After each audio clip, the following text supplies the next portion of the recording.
कोकणातील गौराई आगमनाचा गावोगावी आनंददायी सोहळा पार पडला। रोहा तालुक्यातील सुतारवाडी येथे राज्याच्या महिला आणि बालकल्याण मंत्री अदिती तटकरे आणि खासदार सुनील तटकरे यांच्या घरी देखील गौराई आगमनाचा मंगलमय सोहळा साजरा झाला।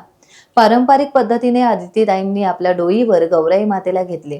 त्यानंतर सहकुटुंब त्या घरी आल्या आणि गौराईची विधिवत पूजा त्यांनी केली। या मंगलमय सोहळ्यानिमित्त तटकरे कुटुंबियांमध्ये आनंदी आनंद साजरा झाला। अदितीताईंनी डोईवरून आणली गौराई खऱ्या अर्थाने लक्ष्मीची सोनपावले आहेत। त्यामुळे आनंदाचे डोई आनंद तरंग असे म्हणता येईल।